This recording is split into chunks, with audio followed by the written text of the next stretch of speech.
All right, what we got here is a Ruger takedown target with a threaded bull barrel 16 plus. Only thing not factory about it is the rail that I welded on and that Bushnell trs-25, trs-25, which is a 3 MOA dot, as well as that Zion Arms aluminum folder, which I'm pretty happy with. Now, you could use a chassis. In my case, I used the back stock off a Charger, and I used the bipod off a Charger, and I'm gonna see what it grouped. What I'm shooting is a mix of auto match. It was the first 15 round magazine. I'll show you guys that on the target. And then the rest was all standard velocity. This is 25 meters. I had about a 5 to 9 mile an hour wind. That would come and go, so that variable. Internally, the Ruger is all factory parts, but they've been reworked.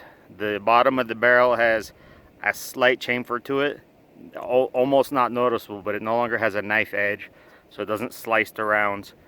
The bolt has been reprofiled at the back lower half, so it cocks the hammer easier, and everything's been polished to a 3000 grit. The trigger is factory, so it's a little on the heavy side, but it's also perfectly safe, so I kind of like that.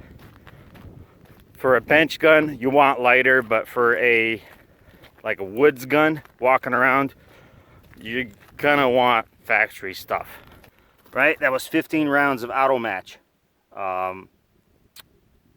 So that's pretty good.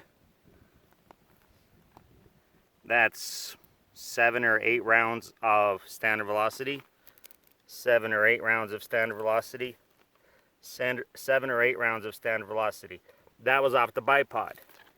Now these ragged one hole, that was shot off the magazine.